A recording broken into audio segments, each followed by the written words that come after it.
시는 모든 분들이 질문의 내용 그리고 답변의 내용 속에서 부처님의 진리를 발견하셔서 모든 재앙은 소멸하고 소원은 성취하셔서 부처님 시봉 잘 하시기를 기원합니다. 오늘은 미리 말씀드린 대로 지난 1월 5일 아주 추운 날부터 시작을 해서 중간에 아주 눈몰아치고 아주 나오시기 어려운 그런 환경임에도 불구하고 멀리서 지방에서 심지어는 부산에서 열심히 이렇게 들으신 그런 세월이 어느덧 1년이 지났습니다. 근데 그동안 그냥 어떻게 보면 해석하기에 바빠서 그 건강력 내용 말씀드리기에 바빠서 제대로 질의 응답을 할 시간이 한 번도 없었던 것 같습니다. 그래서 오늘은 그동안 들으시고 궁금하신 점 그리고 의문이 나시는 점을 기탄 없이 질문해 주셨으면 좋겠습니다. 물론 제한된 시간이 있기 때문에 시간 한도 내에서 하셔야 됩니다. 제가 좀 효율적인 답변을 우해서 지난 시간에 질문할 것이 무엇이 있으시면 미리 좀 써달라고 말씀을 드린 적이 있었습니다. 그랬더니 몇 분은 그것을 쓰시고 또는 쓰시지 않은 분은 제 이메일로 보내주신 게 있습니다. 그래서 오늘 그 전반부는 우선 먼저 써주신 내용을 질의하셔도 좋습니다. 또는 써주신 내용이 아니더라도 이 자리에서 궁금한 것이 있으시면 질의를 해 주셔도 좋겠습니다. 그러니까 첫 번째 전반부 시간은 그런 질문의 시간을 갖기로 하고요. 그리고 이제 10분 쉰 뒤에는 제 이메일로 여러 질문을 받은 게 있습니다. 오늘 나눠드린 유인물 속에는 그 질문 내용이 포함되어 있습니다. 그 질문 내용을 제가 읽고 제 소견을 말씀드리는 이런 순서로 진행하도록 하겠습니다. 그럼 우선 첫 번째 오늘은 질문하실 것 그것이 있으시다면은 마이크를 대시고 마이크를 잡으시고 질문해 주셨으면 좋겠습니다. 질문하실 분들께서는 손을 들어주시면 마이크 드리겠습니다.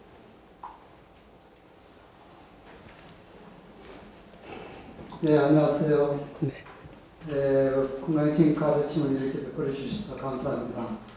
제가 건강경에 대해서 잘은 모르지만요, 선생님의 강의를 계속 들어오면서 느낀 점을 말씀드리고요.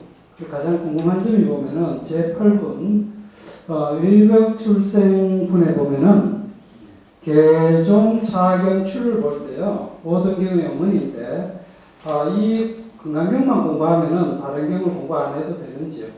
근데 일부 선지식이 말씀하기를 건강경은 공에 대한 공부고 그 외에 보면은 원교와 동교 공부를 해야 된다. 그렇기 때문에 건강경만 공부해서 되지 않는다. 그런 이야기를 저도 건강경 다른 강의를 들으면서 그런 강의를 많이 들었거든요. 그런데 선생님 견해는 어떠신지 거기에 대해서 궁금해서 물어봤습니다. 감사합니다. 네.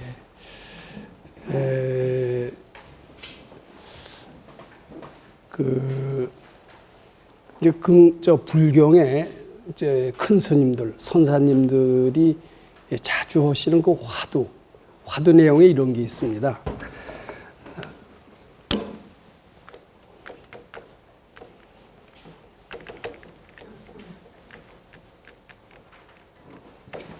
만법귀일 일귀 제가 한자를 잘 약합니다. 하처다 이런 표현이 나옵니다. 또 이제 노노를 제가 그 전에 조금 읽은 적이 있는데 노노의 가르침 그 특징을 공자님이 이렇게 얘기해 줬어요. 오도는 이리관지다. 오도는 이리관지다.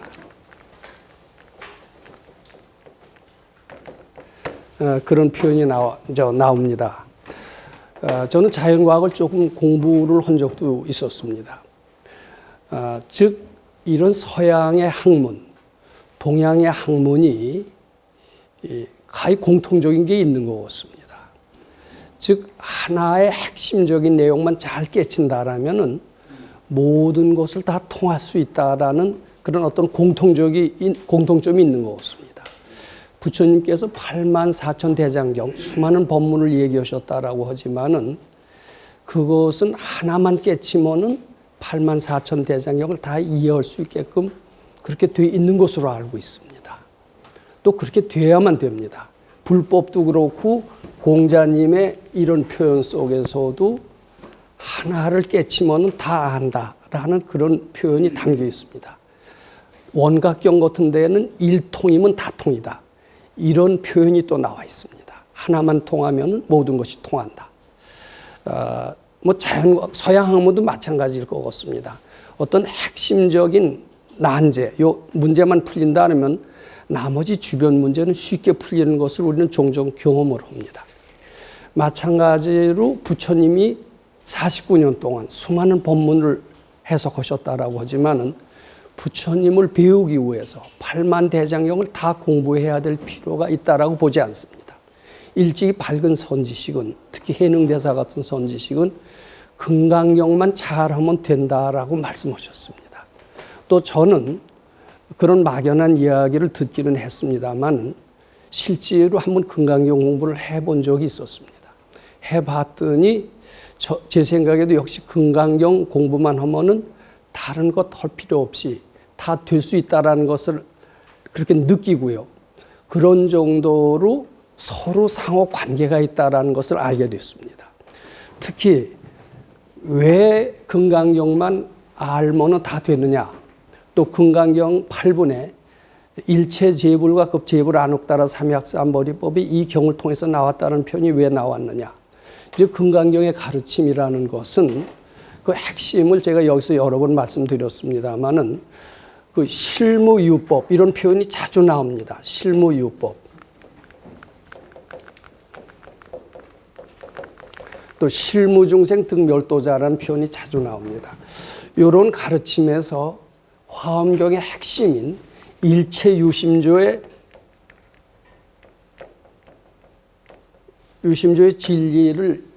진리가 나옵니다. 즉 금강경 가르침 속에는 화엄경 가르침이 똑같이 있습니다.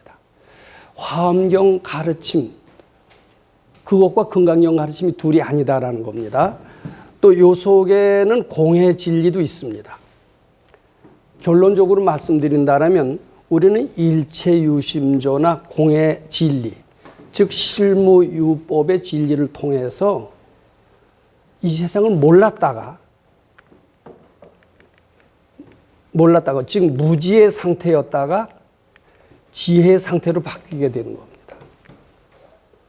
즉 금강경을 통해서 몰랐던 마음이 아는 마음으로 바뀌게 된다. 이렇게 말씀드릴 수가 있습니다.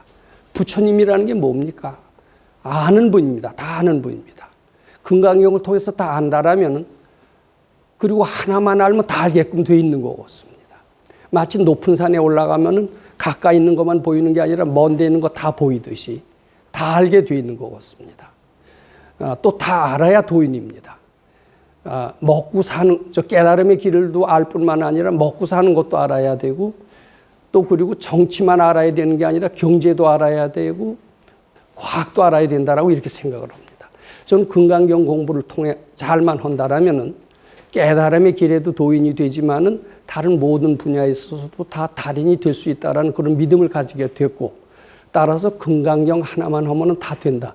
이런 믿음을 가지게 됐는데 그것은 저희가 느낀 것이고 실제로 해능대사를 비롯한 역대 도인들이 한결같이 말씀하셨다. 그런 말씀 드리고 싶습니다. 그것이 이제 금강경에는 일체재불과 급재불 안옥따라 삼약삼벌이법이 개종차경의 출인이라고 표현되어 있는 것 같습니다.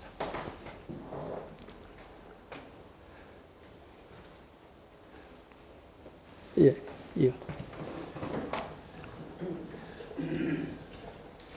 앉아서 읽겠습니다. 네. 금강경을 공부하다가 보니까 궁극적으로는 사상을 잘 여의는 게 제일 중요하다고 느껴졌는데 네, 사상이요.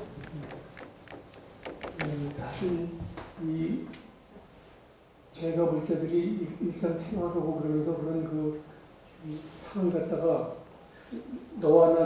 뭐 같다 하는 이런 식의 그런 어떤 상황 같은 여일 수 있는 게 정말 가능한 거죠. 네. 만약에 가깝게라도 갈 수 있는 길이 있다면 좀 알려주시면 감사하겠습니다. 네. 이게 사상을 없애는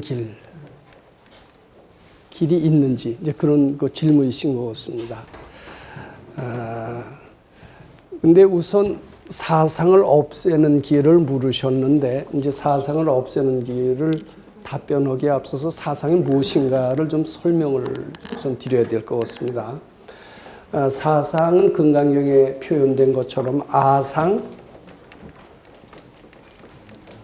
인상, 중생상, 이제 수자상, 이제 요 네 가지를 사상이라고 그럽니다. 근데 이렇게 사상이라고는 하지만은요, 사실은 그 핵심은 아상이라고 그렇게 얘기를 합니다.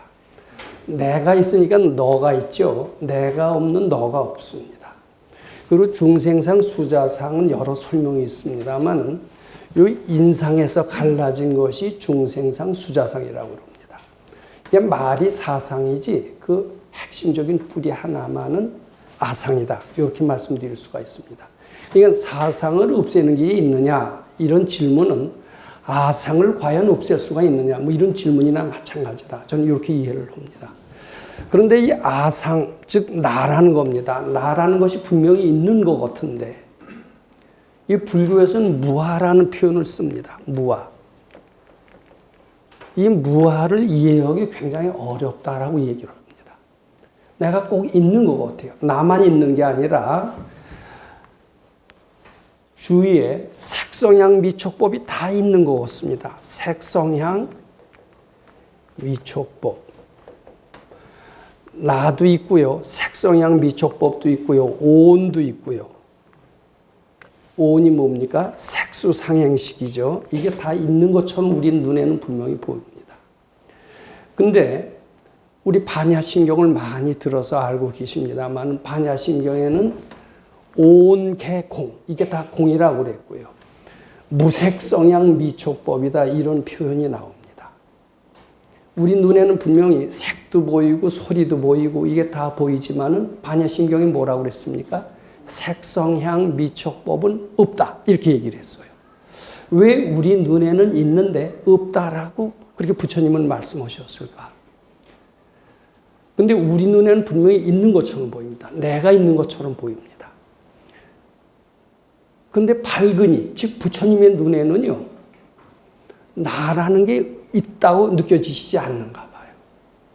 그리고 색성향 미촉법이 너희들 눈에 보기에는 색성향 미촉법이 분명히 있지, 너희들 눈에는 있는 것 같지만은 마음을 닦아봐라. 닦아보면 없는 것처럼 알게 될 것이다. 그래서 말하자면 깨달은 이의 경지를 풀어놓은 곳이 반야심경입니다. 보통 사람들의 경지가 아닙니다. 그럼 반야심경을 우리가 자주 수지독송하는 것은 무엇이냐? 깨달은 이의 경지를 자꾸 담는 과정이다. 이렇게 하시면 됩니다. 무색성향 미촉법, 오온개공 이것은 깨달은 이의 경지입니다. 깨달은 이의 마음입니다. 그래서 반야심경을 자꾸 읽음으로써 그 깨달은 이의 마음을 닮아가면서 드디어 그런 경지에 도달하게 됩니다. 즉 지금 이 선생님의 질문은 이런 아상을 과연 없앨 수가 있느냐? 이 눈에 보이는 색성향 미촉법이 있다고 하는데 없어지는 경계를 체험할 수 있느냐? 이런 질문이나 마찬가지입니다.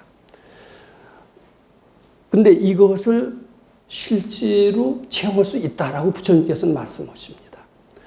그것은 무엇을 통해서 이루어지느냐? 금강경이나 반야심경 같은 것을 자꾸 읽어라라고 얘기를 하십니다. 금강경 속에는 금강경을 수지독송하라는 표현이 아주 누누이 걸쳐서 나옵니다. 왜 수지독송하라고 하느냐 하면 금강경을 수지독송하는 과정에서 그 깨친 이 부처님의 마음을 자꾸 담게 됩니다. 그것은 뭐 불경뿐만 아닌 다른 뭐 주역이라든지 사서삼경은 말할 것도 없고 다른 유명한 철학자의 글도 자꾸 읽게 되면 그 철학자의 마음을 닮아가는 것 같아요. 소설도 자꾸 읽으면 그 저자의 마음을 닮아가는 것 같아요. 마찬가지로 금강경 속에는 무엇이 담겨 있느냐 하면은 아상이라는 게 있는 줄 아느냐? 아상이라는 것은 본래 없는 것이니라. 이런 표현이 즉 실무이유법이라는 표현이 여러 번 되풀이돼서 나옵니다. 깨친 이는 그렇게 본다라고 얘기를 합니다. 그래서 금강경을 자꾸 독송함으로써 그런 부처님의 마음을 닮아가고 드디어는 한 마음이 됩니다. 뭐 그렇게 될 수 있다는 것은 이해할 수 있을 것 같습니다. 그러면서 부처님도 그렇게 아셨듯이 나라는 것은 정말 없는 것이로구나. 나만 없는 것이 아니라 색성양 미촉법이라는 것도 허상이로구나. 그런데 왜 없는 것이 있는 것처럼 보였을까? 깨친 이의 눈에는 색성양 미촉법이 분명히 없다고 그러셨는데 왜 우리는 있다고 그렇게 느꼈을까? 그것은 이제 법화경에 설명이 나옵니다. 사실 법화경이나 금강경이나 화엄경이 다 다르지 않습니다. 한 맛입니다. 거기에는 뭐라고 그러냐면 우리가 무식업으로 오랜 금생만 산 게 아니래요. 전생만 산 게 아니래요.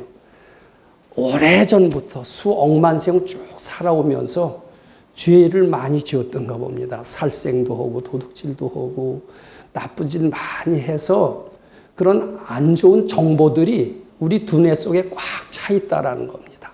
그 안 좋은 정보, 그것을 뭐라고 얘기하느냐면 업보업장이라고 그럽니다.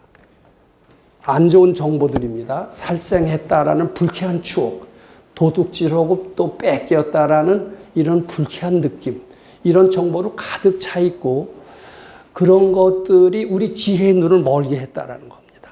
그래서 없는 것도 있게 보이게 만들었다라고 얘기를 합니다. 그것은 능엄경에 이런 표현으로 나옵니다. 능엄경 혹시 들어서 다 능엄경이나 금강경이나 뿌리가 같다라는 것을 저는 느낍니다만 눈병이 난 사람이 허공에 꽃이 없건만은 허공에 꽃이 있는 것처럼 보입니다. 건강한 사람은, 건강한 눈을 가진 사람은 허공에 꽃이 보이질 않습니다. 그럼 허공의 꽃은 없는 꽃이 왜 있게 보이느냐? 눈병 때문이다. 이런 표현이 나옵니다. 마찬가지로 우리도 지금 건강한 거겠죠? 건강해서 뭐 일을 해서 병도 안 나고요. 달리기도 잘하고요.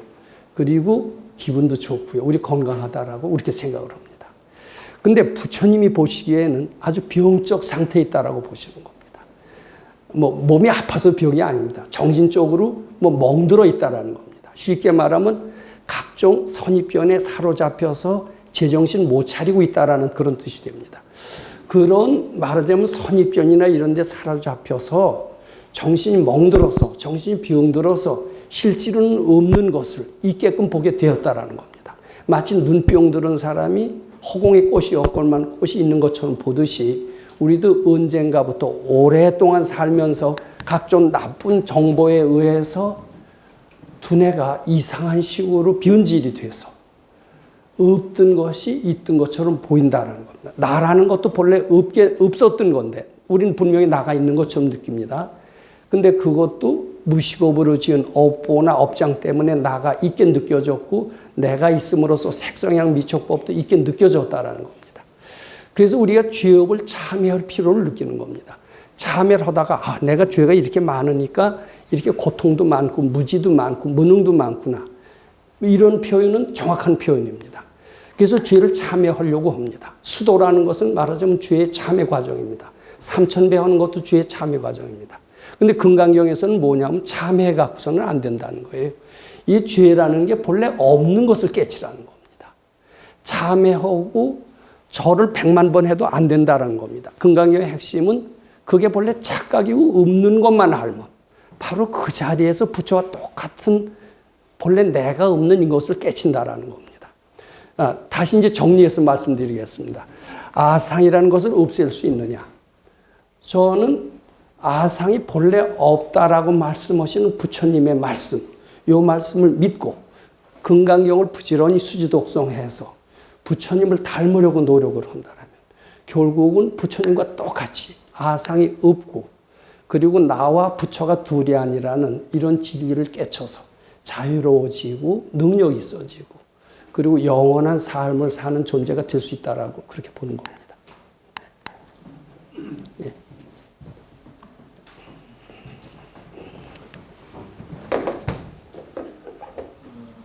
저희들은 그 사마세계가 나서 우리 중생들은 대부분 부모님과 자식 간, 부부 간, 형제 자매 간 또는 타인 간 업보와 업장이 있다고 말씀하셨는데 업보와 업장이 있는지 어떻게 알며 어떻게 이 업보와 업장을 해소할 수 있는지 말씀해 주시기 바랍니다.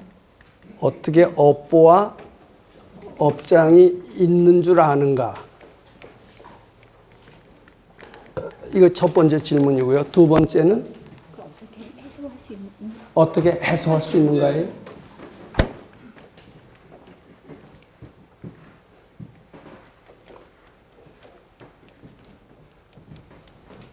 이제 이 두 가지를 지금 질문하신 것 같습니다. 이 업보, 업장이라는 말이 상당히 추상적입니다. 그래서 저는 이것을 좀 알기 쉽게 말씀을 여러 번 드리려고 시도를 했습니다. 아마 근데 이게 아마 잘 성공하지 못한 것 같습니다. 이렇게 사람을 처음 보더라도요, 전혀 무관심한 사람이 있습니다. 그리고 그 다음에 만났어도 언제 봤는지 전혀 감각이 없는 그런 수가 참 많아요. 근데 어떤 사람은 한번 딱 볼 때마다 마음이 끌리는 사람이 있습니다. 좋게 끌리는 수도 있지만 아주 보기 싫게 끌리는 수도 있습니다. 그리고 한 번 봤지만 잘 안 잊어버리는 그런 사람이 있어요. 자, 그것은 한 번 보고서 봤는지 안 봤는지 이런 사람하고는 전혀 틀립니다. 딱 보고 잊어버려지지도 않고 자꾸 좋거나 안 좋거나 생각이 난다라면 그것은 업보가 있다라고 얘기를 합니다. 이제 업보는 겉에 나타난 그 작용, 이것을 업보라고 합니다. 그와 나는 뭐 끈으로 연결되어 있다는 것을 느낄 수가 있습니다. 이것을 도인은 마음을 붙여놨다라고 얘기합니다. 금생에 붙여놓지 않았어도 전생에 뭔가 붙여놓은 것이 있어서 금생에 딱 만났을 때 예사롭게 보이지 않는다라는 겁니다. 그런 어떤 끈에 의해서 연결되어 있는 것을 느낍니다. 그리고 그 일을 자꾸 잊어버리려고 해도 안 잊어버려지는 수가 있습니다. 미움을 떨쳐버리려고 해도 그 미움이 해소되지 않는 수가 있습니다. 그것을 그와 나와 어떤 업보 관계가 있다라고 느낄 수가 있습니다. 근데 업장은요, 겉으로는 하나도 무심한 것 같아요. 그 일 봐도 좋지도 않고 나쁘지도 않고 아무 그 역은 관계가 없는 것 같아요. 근데 이런 수가 있습니다. 아무 평소에는 그이가 뭐 하는 게 아무 관심도 없다가 그이가 갑자기 이렇게 쭉 나오다가 안 나와요. 안 나오면 마음이 갑자기 좀 서운해지는 수가 있습니다. 평소에 전혀 무심했는데 그리고 아무 관심도 없는 줄 알았는데 그이가 안 나오고 난 뒤에는 아직 못하게 서운한 것을 느끼는 그런 경우가 있습니다. 또 그런 것을 감지하지 못한다 하더라도 뭐 그이가 안 나와도 서운하지 않을 수도 있습니다. 근데 이런 것을 느낄 수가 있습니다. 그이가 안 나온 뒤에는 다른 사람들도 다 따라서 안 나와지는 수가 있습니다. 그런 것은 우리가 종종 체험합니다. 겉으로는 어떤 끈끈한 관계를 느끼지 않아도 속으로는 서로 영향을 미치는 어떤 요소가 있었던 모양입니다. 그런 것들을 업장이라고 하는 모양입니다. 즉 업보의 뿌리가 업장이다. 이렇게 얘기해도 됩니다. 요것을 육식이라고 그런다면 요것은 칠식 또는 팔식이다. 이렇게 얘기해도 됩니다. 자, 그런데 가족들끼리는 어떻습니까? 서로 좋아하고 미워하고 이런 관계예요. 그러니까 가족끼리 업보 업장이 있다는 것은 너무나 당연하다. 이렇게 이해하실 수 있을 것 같습니다. 그 다음에 이것을 어떻게 해설할 수 있느냐. 특히요, 자식이 말 안 듣는 자식, 뭐 말 잘 듣고 시키는 대로 잘하고 공부도 잘하고 공부만 잘할 뿐만 아니라 효도도 하고 효도도 할 뿐만 아니라 돈까지 벌어서 부모한테 효도는 이런 자식들도 어쩌다 있습니다. 근데 대부분은요, 속을 많이 쓰겨요. 재산을 줘도 만족하지 않고 또 달라고 그러고 또 달라고 그러고 자꾸 달라고 그럽니다. 근데 자꾸 준다고 해서 만족하지 않습니다. 자꾸 달라고 그러다가 나중에는 목숨까지 달라고 그러네요. 그런 경우는요, 부부 간에도 있고 부자 간에도 있고 많이 있는 것 같습니다. 그런 업보, 이제 그런 업보를 우리는 왜 그런지 모릅니다. 쟤는 어떻게 주고 또 해도 그렇게 고마운 거는 전혀 모르고 끝도 없이 달라고 그럴까? 끝도 없이 속색일까? 이것을 우리는 모릅니다. 어떻게 하면 저 귀찮은 것을 어떻게 하면 해결할까? 아무리 노력해도 해결이 안 됩니다. 지금 질문이 뭐냐면 그런 업장을 어떻게 해소할 수 있느냐. 뭐 이런 질문이 지은 것 같습니다. 근데 이런 저와 나와 끈질긴 악연. 이게 정말 분명히 속색이는 것이 있는 것이로구나. 이렇게 느끼는 한은요, 그 업장에서 벗어날 수가 없습니다. 해결할 수 없습니다. 속색이는 자식을 멀리 할 수가 없습니다. 그럼 금강경에서 전 그 해답이 나올 수 있다라고 봅니다. 금강경에 뭐라고 그랬어요? 그 속색이는 그 괴로움, 그 고통입니다. 고난, 괴로움. 이것이 있는 줄 아느냐? 그런 표현이 여러 번 나옵니다. 그 본래 착각이고 없는 것이다. 이런 표현이 자주 나옵니다. 우선 그 말씀을 믿어야 됩니다. 우리 부처님 말씀 믿어야 됩니다. 그 말씀 믿고요. 금강경 자주 독송해야 됩니다. 뜻을 모르고 읽더라도 안 읽는 것보다 읽는 건 낫다고 그럽니다. 근데 이왕이면 금강경 읽으실 때 뜻을 알려고 하면서 읽으시는 게 좋습니다. 그럼 그 뜻 속에는 무엇이 들어있느냐 하면 너희들 괴롭다고 그리고 힘들다고 그리고 그 왼수 속색이는 것을 벗어날 수 없다라고 하면서 그러면서 가슴을 탕탕탕탕 친다. 근데 금강경을 제가 의역을 합니다. 너희들이 그런 괴로움이 있다라고 믿는 한은 거기서 벗어날 수 없다. 영원히 벗어날 수 없다. 그게 꿈과 같은 것이다. 착각으로 된 것이다. 이렇게 알아라. 그리고 그것을 착각으로 알고 부처님께 한번 바쳐봐라. 이런 뜻이 포함되어 있습니다. 그리고 금강경 읽어봐라. 금강경은 뭐냐면 그것이 착각이고 없는 것이다라는 것을 강조하고 있는 내용으로 꽉 차 있습니다.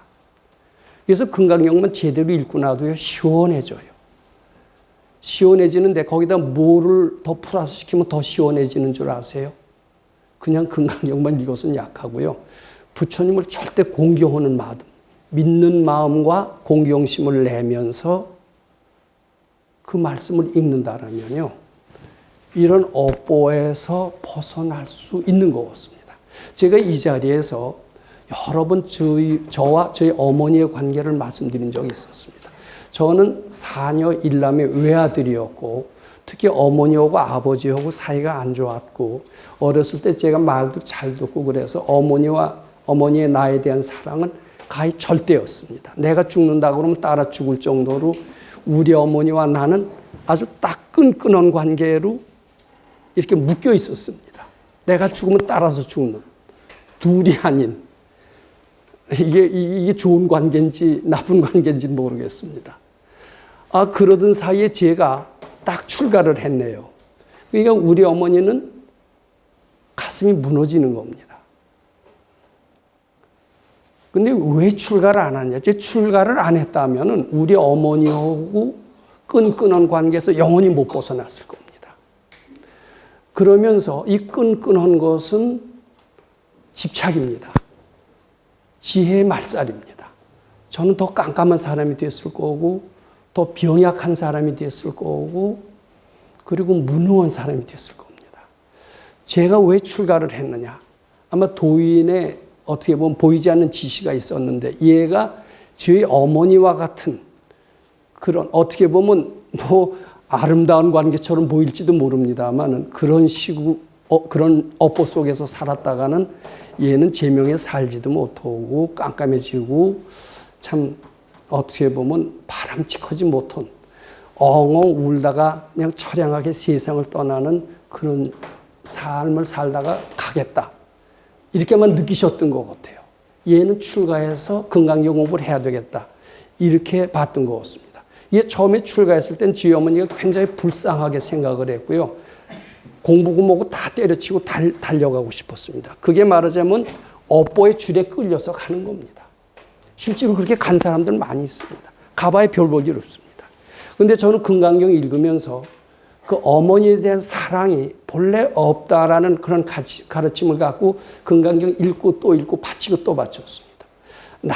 나중에는 그 불쌍한 것도 없어지고 사랑도 없어지고 그냥 왜 이래 편안해요. 어머니 생각하면 불쌍한 게 아니라 밝아져요. 제 마음이 안정이 됐다는 것은 업보에서 벗어났다는 겁니다. 그것은 금강경이 있고 그리고 올라오는 생각을 자꾸 부처님한테 바치는 이 가르침을 통해서 저는 해소했다라고 말씀드리고 싶습니다. 다른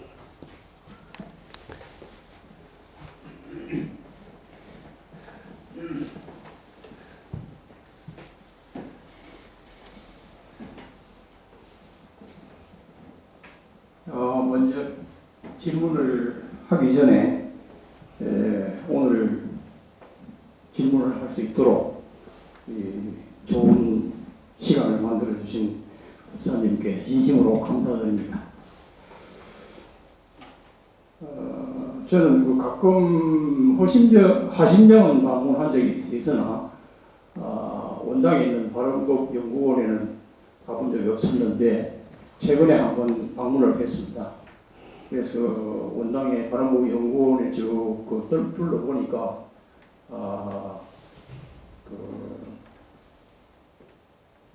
용화정사 옆에 이제 참회 도량이 있는데 거기에 이제 손석재 선생님과 백승호 박사님의 동상을 모셔 놓았습니다. 그래서 손석재 선생님과 백승호 박사와의 관계가 어떻게 되는지, 말하자면 이제 손석재 선생님의 그 영향을 백승호 박사가 어떤 점에서 받은 것이 있는지 하는 것이 궁금하고요. 그러니까 손석재 선생님과 백승호 박사님에 대해서 좀 알고 싶고요. 백승호 박사님. 그다음에 이제 두 번째는 건강과 관련해서 그 건강 내용을 보면 이제 복이라는 단어가 나오고 또 복덕이라는 단어가 나오고, 그다음에 이제 공덕에 대한 단어가 나옵니다. 그래서 그 세 가지 단어의 차이점이랄까, 그 뜻을 좀 정확하게 알고 싶습니다.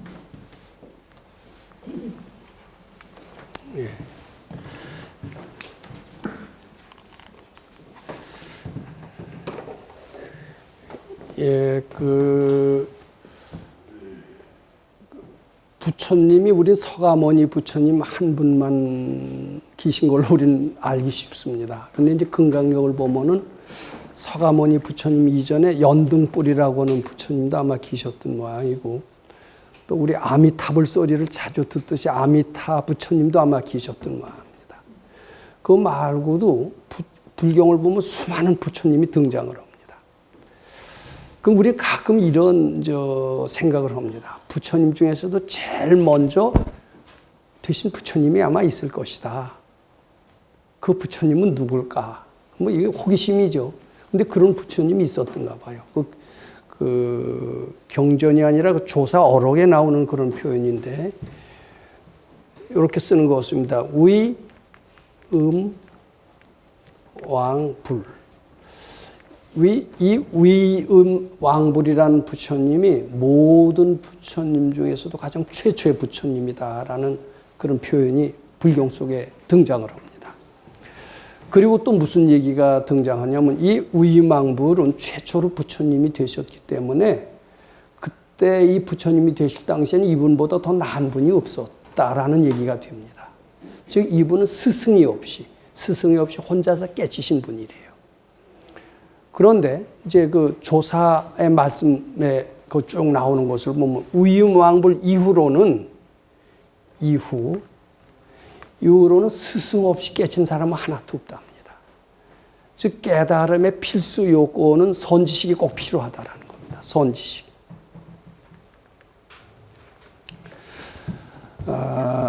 백 박사님에 대해서는 제가 본격적인 설명을 드린 적이 없었습니다. 근데 백 박사님은 요새 분들은 잘 모르시는데 지금 타너 스님이 아마 1912년생 정도 될 겁니다. 요때 지금 다들 돌아가신 이런 분들은 백 박사님에 대해서 많은 정보를 가지고 계셨고 상당히 존경을 했었습니다. 한때는 금강산 도인으로, 한국 최고의 도인으로 그렇게 알려진 적도 있었던 아주 유명한 분이었었습니다. 요새는 많이 알려지지 않았습니다만은. 근데 이 백 박사님이 1897년생인데 처음에는 뭐 수도를 하기보다도 이제 독립운동을 뜻을 품고 이제 상해로 갔는데 그때 거기서 이승만 박사를 만났다고 그럽니다. 그랬더니 독립운동도 좋지만 먼저 공부를 해라.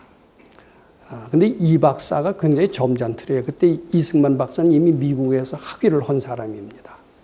학위를 했는데 웬만하면 미국으로 유학 가라 이러질 않더래요. 당신은 독일로 유학 가는 게 좋다. 이렇게 얘기할 정도로 자기 편견이 적었던 분이라고 뒤에 얘기를 하십니다. 그래서 아마 이승만 박사의 권고로 일찍이 독일 유학을 떠나서 한국인으로서는 최초로 독일에서 학위를 했습니다. 철학 박사를 했던 분이 이제 백 박사님입니다. 그래갖고서는 28세인가 학위를 해갖고서는 한국으로 귀국을 했는데 와서 보니까 할 일이 없더래요. 그런 에리트가 아무 할 일이 없더래요. 동국대학교 전신인 해화전문에서 교수 노릇을 잠깐 했는데 그때는 뭐 참 인재도 적었던 때니까 할 일이 별로 없어서 수도를 해서 도통을 하고 싶더랍니다. 도통을 해야 언제 한국이 독립이 되나 이것을 알 수도 있을 것이다. 이제 그렇게 해서 다른 거 다 때려치우고 30세에 출가를 해서 금강산으로 가십니다. 그래서 이제 3년을 혼자서 수도를 하는데 상당히 그 독일에서 학위를 할 때도 불교 순전 철학이라는 그런 논문을 써서 학위를 할 정도로 불교에 대해서는 이미 상당한 지식이 있었다라고 그렇게 믿었고 혼자서 출가해서 수도할 정도로 대단한 신심까지도 아마 있었던 분이었던 것 같습니다. 그래서 혼자 이렇게 수도를 하는데 그때는 선지식이라는 것의 필요성을 느꼈겠지만 누가 선지식인지도 알 수가 없었고 여러 댕기면서 물어봤더니 본인만한 사람도 없었던가 봐요. 그래서 혼자서 아마 수도를 했었던 모양인데 이 손석재 선생님이라고 하는 분은 백 박사님보다 16세인가 우이십니다. 그러니까 1881년생 정도 되신 분이시고 여자분이십니다. 그러면 여자가 어떻게 스승이 되느냐. 근데 세상에는 아주 희우한 사람이 있는가 봅니다. 그 생이지지 이런 단어가 이제 그 논어에 나오는데 이게 무슨 뜻인가 하면 날 때부터 안다라는 뜻입니다.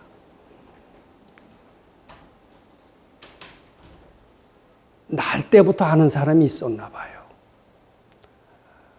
아주 천재입니다. 근데 요새 뭐 김웅룡이라고 뭐 IQ 190짜리 천재 뭐 5살 때 미적분을 싹 풀고 뭐 유명했던 에피소드가 있습니다만 그런 천재가 아닙니다. 미적분 푸는 천재가 아니라 2살, 3살이라도 말은 잘 못합니다. 근데 물어보면 고개 끄덕거리고 이런 거는 할 정도가 다 안 돼요. 이렇게. 그 전생부터 알던 사람이 그렇게 전생에 도인 노릇했던 사람입니다. 전생에 도인 노릇을 하고 이 세상에 태어날 일이 없지만 태어난 것은 왜 태어났느냐 하면 중생을 구제하기 위해서 태어나는 겁니다. 우리는 말만 들었지만 그런 보살이라는 분이 있는가 봅니다. 근데 보살이라는 그 표시를 잘 하시질 않는데요. 잘 드러내지 않는데요. 근데 이분이 이제 여자분이신데 여자분이 이제 백 선생님이라고 하는 분이 보니까 쓸만한 사람으로 생각을 했던가 봐요. 보살 화생이라고 그렇게 알려져 있습니다. 이제 백 선생님을 보니까 쓸만한 사람인데 이 사람을 좀 가르쳐 줘야 되는데 그래서 찾아서 일부러 금강산으로 갔다라는 얘기가 있습니다. 갔는데 동굴 속에서 혼자 공부를 하면서 만날 수가 없더래요. 저도 들은 이야기입니다. 그랬는데 이 깨친이는 별 능력이 다 있는가 봅니다. 백 선생님이 꿈으로 들어갔대요. 꿈으로 관세음보살 모습으로 딱 해서 들어갔다고 그럽니다. 그래서 바깥으로 나와라.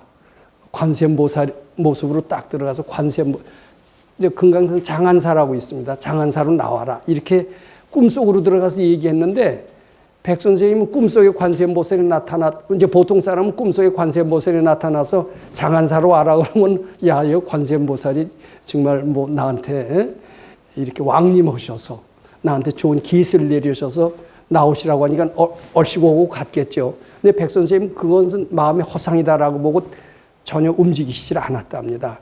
그래서 이 사람을 어떻게 하면 불러낼까 하다가 이건 믿으셔도 좋고 안 믿으셔도 좋습니다.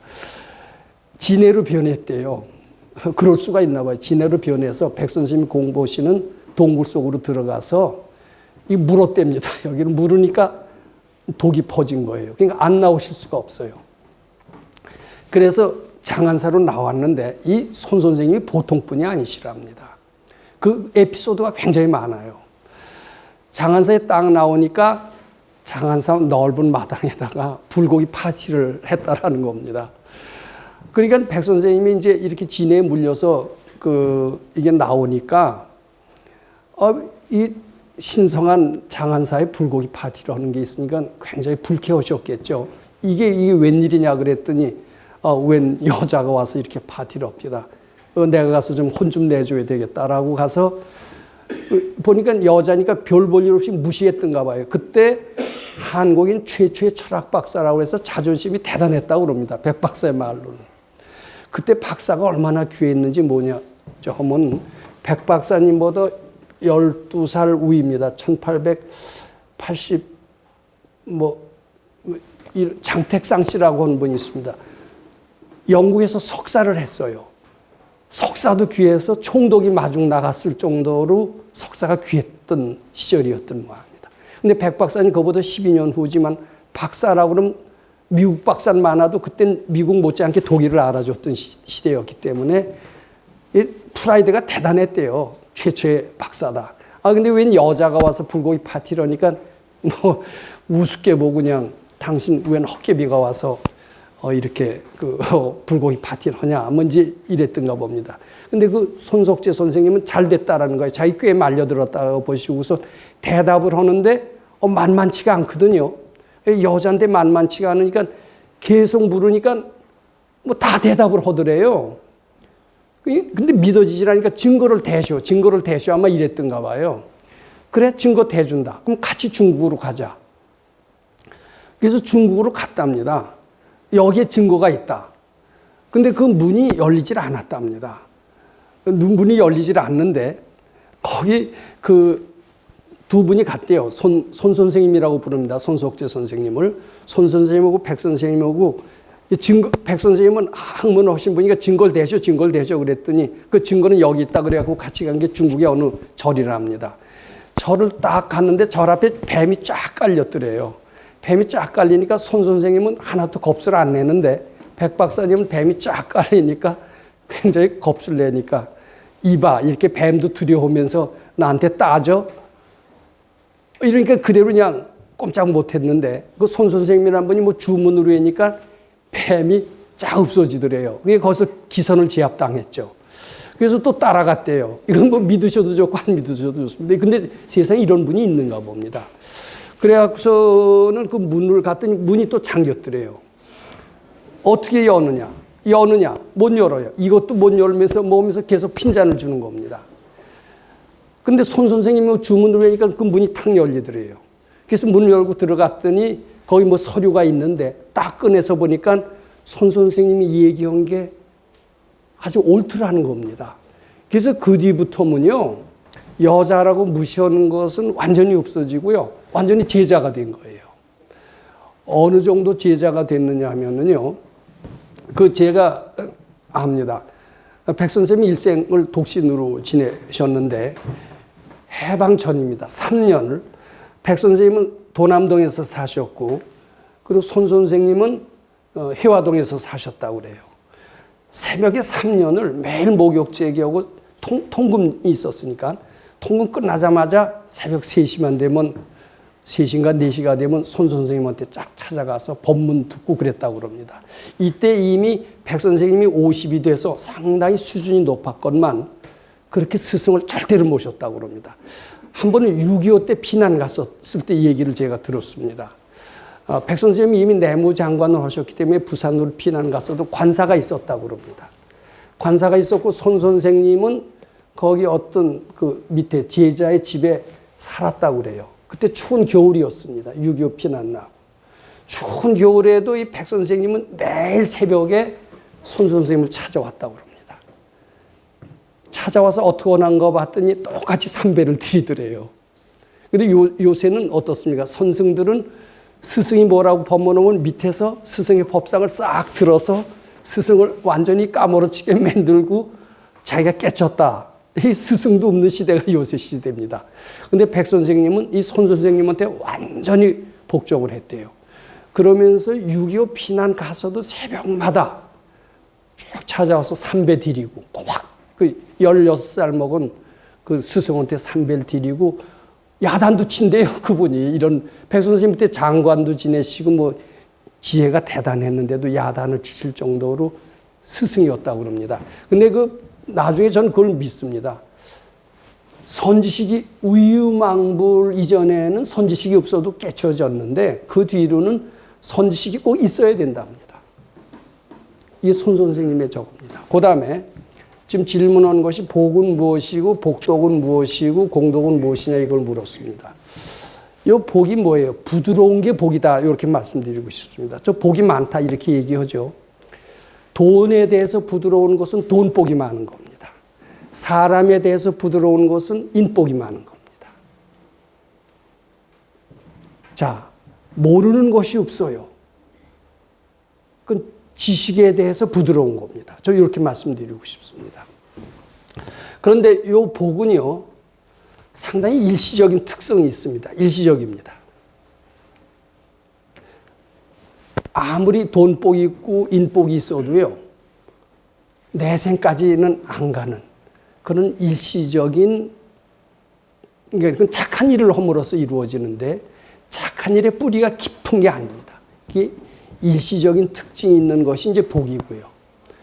또 내생까지 이어지는 착한 일을 아주 이런 말이 있지 않습니까? 몸에 배도록, 뼈에 사무치도록, 골수에 배도록 이런 표현이 있습니다.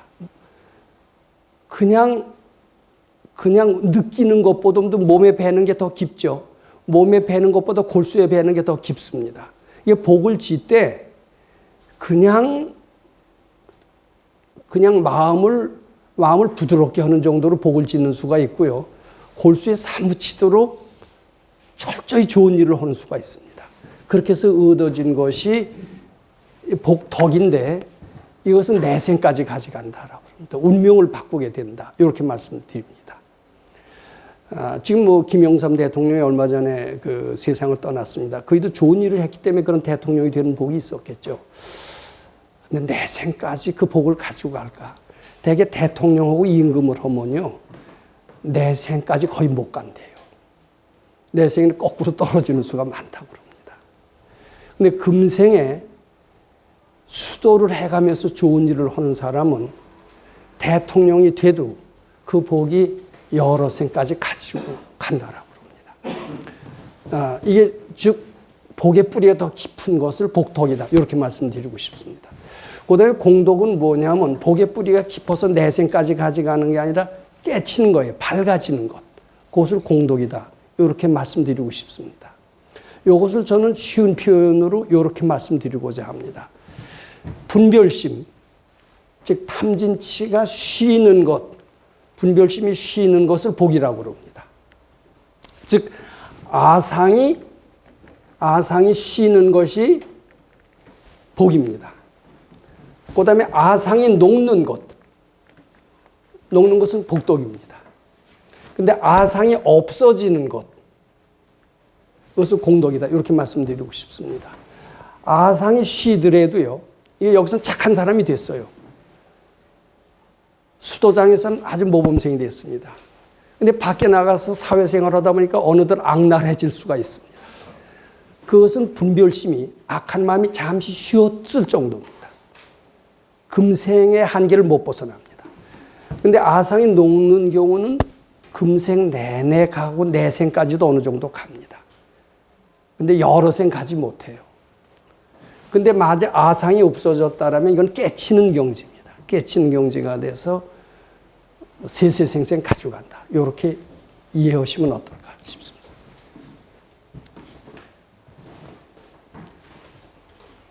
질문이 5분 남았는데 한 분만 더 받도록 하겠습니다.